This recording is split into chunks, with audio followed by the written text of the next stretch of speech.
3 മണിക്കൂറൊക്കെ ഈ കാലത്ത് പിടിച്ചിരിക്കുന്നത് ഭയങ്കര ബുദ്ധിമുട്ടുള്ള കാര്യമാണ്. ശേഖർ കമ്മുല നമ്മുടെ ഹാപ്പി ഡേയ്സിന്റെ ഒക്കെ സംവിധായകനാണ്.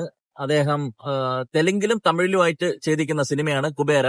നായകൻ ആയിരിക്കുന്നത് ധനുഷ്, കൂടെ നമ്മുടെ നാഗാർജുനുണ്ട്. സിനിമ തുടക്കത്തില് ഒരു കോർപ്പറേറ്റ് സെറ്റപ്പാണ്.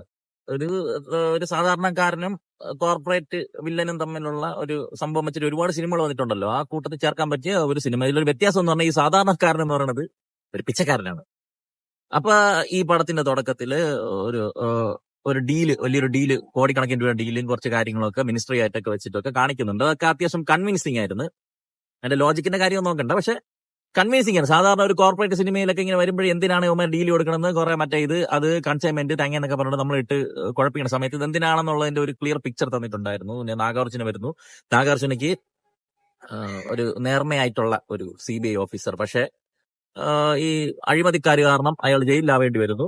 അപ്പൊ ചില പ്രത്യേക സാഹചര്യങ്ങളിൽ അയാൾക്ക് വേറെ അവസ്ഥയൊന്നും ഇല്ലാത്തതുകൊണ്ട് കുറച്ച് തെറ്റുകൾ ചെയ്യാൻ വേണ്ടി പുറപ്പെടുന്ന ഒരു ക്യാരക്ടർ. തുടക്കത്തിലൊക്കെ ഈ ആൾക്കാരൊക്കെ ക്യാരക്ടർ എസ്റ്റാബ്ലിഷ്മെന്റ് ഒക്കെ ആർക്കൊക്കെ കൊടുത്തിരിക്കുന്നതൊക്കെ നന്നായിരുന്നു. ഇനി അങ്ങോട്ട് എന്തെങ്കിലുമൊക്കെ ഇവർ വെച്ചിട്ട് ചെയ്യുമെന്നുള്ളൊരു പ്രതീക്ഷ ഉണ്ടായിരുന്നു. അപ്പോ ഈ കോർപ്പറേറ്റ് വില്ലന്മാർക്ക് ഒരു 4 പിച്ചക്കാരുടെ ആവശ്യം വരികയാണ്. അപ്പൊ അതിൽ വരുന്ന ഒരു പിച്ചക്കാരനാണ് നമ്മുടെ ധനുഷ് എന്ന് പറയുന്നത്. അപ്പൊ ധനുഷ് ഒരു പിച്ചക്കാരനായിട്ട് ഇങ്ങനെ ഒരു അക്കരപ്പൊട്ടായി, പക്ഷെ ഭയങ്കര മെമ്മറി പവറാണ്. ബാക്കി ബുദ്ധിയും കാര്യങ്ങളും പ്രാക്ടിക്കൽ സെൻസ് ഒന്നും ഇല്ലാത്ത ഒരാള് അങ്ങനെ വരുന്നത്. അപ്പം ധനുഷ് നല്ല ക്യാരക്ടർ ഒക്കെ പിടിച്ച് നന്നായിട്ട് തന്നെ ചെയ്തു പോയിട്ടുണ്ട്. പക്ഷെ ഈ ഒരു ഇതൊക്കെ കഴിഞ്ഞപ്പോഴേക്കും ഈ ഒരു കഥാപാത്രങ്ങളെല്ലാം കൊണ്ടിട്ടിട്ട് പിന്നെ അങ്ങോട്ട് ഇതിനെ ഒന്ന് ഡെവലപ്പ് ചെയ്തെടുക്കണമല്ലോ. അതൊക്കെ അതൊന്നുമില്ല. പിന്നെ ഈ സിനിമ എന്ത് സംഭവിച്ചു എന്ന് പറഞ്ഞു കഴിഞ്ഞാൽ, ഈ സിനിമയ്ക്ക് നമ്മൾ നല്ല ചവച്ച് അരച്ച് വെക്കണ ഇരിക്കുന്ന പരുവത്തിലുള്ള റബ്ബർ ബാൻഡ് ഉണ്ടോ, ബബിൾക്ക ഉണ്ടല്ലോ. ഈ ബബിൾക്ക എത്രത്തോളം വലിയോ അത്രത്തോളം ഈ സിനിമ വലിച്ചു വെച്ചിട്ടുണ്ട്. 3 മണിക്കൂറുടെ ഈ പടം. ഇത് 2 മണിക്കൂർ തീർക്കാനുള്ള ഒരു സാധനത്തിന് യാതൊരു ആവശ്യമില്ലാത്ത കുറെ സീനുകൾ കുത്തിക്കീറ്റി ഒരിടത്ത് തന്നെ പടം നീങ്ങാതെ ഇങ്ങനെ എഴച്ച് എത്ര പ്രാവശ്യം ഞാൻ സമയം നോക്കിയിട്ടുണ്ടെന്ന് എനിക്ക് തന്നെ അറിഞ്ഞൂടാ. അത്രയും രീതിയിൽ വലിച്ചു പോയിട്ടുണ്ട്. പിന്നെ അങ്ങോട്ട് ലോജിക്കിന്റെ കാര്യം പറയണ്ട, ഒരു തരത്തിലുള്ള ഹൈ മൊമെന്റോ ഒന്നുമില്ല. എന്നാൽ കുറച്ച് ഇമോഷണൽ കണക്ഷൻ വരുന്ന സാധനങ്ങൾ ഇതിനകത്ത് ഉണ്ടായിരുന്നു. അതിനെ ഒന്ന് കൃത്യമായിട്ട് ആ കഥാപാത്രങ്ങൾക്ക് പ്രേക്ഷകനുമായിട്ട് ഒന്ന് കണക്ട് ചെയ്യിപ്പിച്ചിട്ട് പോവുക ഒന്നുമില്ല. പിന്നെ കുറച്ചു നേരം കഴിഞ്ഞപ്പോഴേക്കും ധനുഷ് അങ്ങോട്ട് ഓട്ടമാണ്. ധനുഷ് ഓടിക്കൊണ്ടിരിക്കുകയാണ്. എവിടെയൊക്കെയോ ഓടുന്നു. മുംബൈയില്, തിരുപ്പതിയിൽ എന്നോട്ടൊക്കെ ഓടിക്കൊണ്ട് എന്തൊക്കെയോ യാതൊരു യുക്തിയും ഇല്ലാത്ത രീതിയിൽ സിനിമ എടുത്തു വെച്ചിട്ടുണ്ട്. രശ്മിയ വന്ദാന അതിന്റെ ഇടയ്ക്ക് ധനുഷിന്റെ കൂടെ ഓടാൻ വന്നിരിക്കുകയാണ്. ഒരു ഐഡന്റിറ്റി ഇല്ലാത്ത ഒരു ക്യാരക്ടർ. ഒരു കാര്യമില്ല, ഈ രശ്മികയുടെ പെർഫോമൻസ് കാണുമ്പോൾ ഞാൻ പിന്നെ വിചാരിച്ചു ഇവര് ഇനി പിച്ചക്കാരാണോ എന്നുള്ള രീതിയിലുള്ള ഒരു പെർഫോമൻസ് ആണ് രശ്മിക മന്ദാന ഉടനീളം കാഴ്ചവെച്ചുകൊണ്ടിരുന്നത്.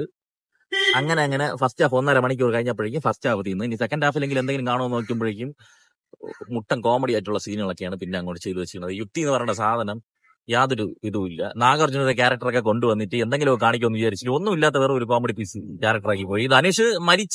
ധനുഷിന്റെ ഒരു കൈ പ്രശ്നമുണ്ട് കേട്ടോ. കൊച്ചിലെ ഒരു ക്രൂരത കൈയിനോട് ചെയ്തിട്ടുണ്ട്. അതുകൊണ്ട് തന്നെ ആ കൈക്ക് അധികം ഇത് വെച്ച് കൊടുക്കാൻ പറ്റൂല ഈ പടത്തിൽ. അതൊക്കെ പിടിച്ച് നന്നായിട്ട് തന്നെ. പക്ഷെ ഒന്നുമില്ലാത്ത പടത്തിൽ ഇയാൾ ഇങ്ങനെ കിടന്ന് പെർഫോം ചെയ്യുമ്പോഴേക്കും അതും വളരെ ക്രിഞ്ചായിട്ടും കോമഡി ആയിട്ടൊക്കെ പലയിടത്തും എനിക്ക് ഫീൽ ചെയ്തു. പിന്നെ ഇതില് ഒരു വില്ലൻ വരുന്നുണ്ട്. വില്ലൻ എന്ന് പറഞ്ഞാൽ ജിം ഷർബാണ്. ഒരു കോർപ്പറേറ്റ് ടെററായിട്ട് വന്നിട്ട് ഇയാളെയൊക്കെ ലാസ്റ്റ് കോമാളിയാക്കി കാണിച്ചു വെച്ചിരിക്കുന്നതോളം കാണാൻ.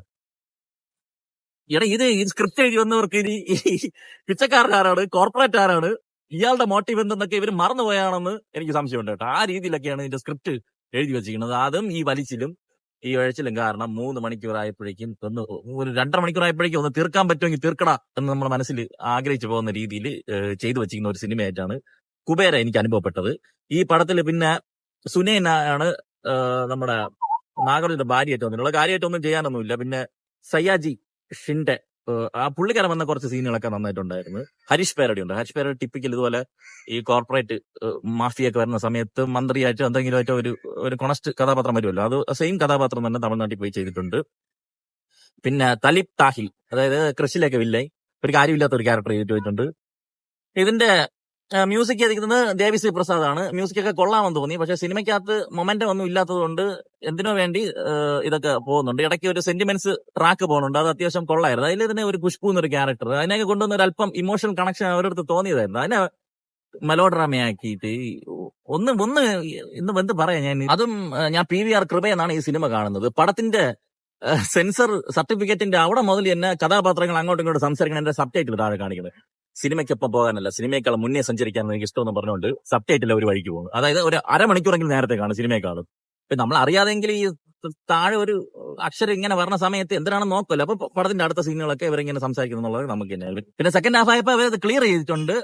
ഇനി എല്ലാ തിയേറ്ററിലും അങ്ങനെ പ്രശ്നം ഉണ്ടായിരുന്നു എനിക്കറിയില്ല. ഞാൻ കണ്ട തിയേറ്ററിൽ അങ്ങനെ പ്രശ്നം ഉണ്ടായിരുന്നു. അതുപോലെ ഒരുപാട് ക്ലീശെ സീനുകൾ ടിപ്പിക്കലായിട്ടുള്ള ഈ പടങ്ങളിൽ വരുന്ന, അതായത് എന്തെങ്കിലുമൊക്കെ പറഞ്ഞിട്ട് ഇങ്ങനെ ചാവുന്ന കഥാപാത്രങ്ങൾ, ഇങ്ങനെ ഒരു ലോഡ് ക്ലീശ സീനുകളുണ്ട്. മൊത്തത്തിൽ പറഞ്ഞാൽ ഒരു ഷോക്ക് എക്സ്പീരിയൻസ്. തുടക്കമൊക്കെ കണ്ടപ്പോഴേക്കും നല്ല രീതിയിൽ പോകും എന്ന് പറഞ്ഞു. എന്നാൽ ഇതിന്റെ ഇടയ്ക്ക് നല്ല സീനുകൾ ഉണ്ട് കേട്ടോ, ഇല്ലാന്ന് പറയുന്നില്ല. കുറച്ച് നല്ല സീനുകൾ വരുന്നുണ്ട്. മൊത്തത്തിൽ സിനിമയായിട്ടും അതിന്റെ യുക്തിയായിട്ടും ഒക്കെ വെച്ച് നമ്മൾ തട്ടിച്ച് നോക്കുമ്പോഴേക്കും ഒന്നും ഇല്ലാത്ത പോലത്തെ ഒരു അവസ്ഥ. ധനുഷ് വീണ്ടും എന്തിനോ വേണ്ടി തിളക്കുന്ന സാമ്പാർ പോലത്തെ സിനിമകളിലൊക്കെ അഭിനയിച്ച് തന്റെ സമയം പാഴായിക്കൊണ്ടിരിക്കുന്നതേ പറയാൻ പറ്റുള്ളൂ.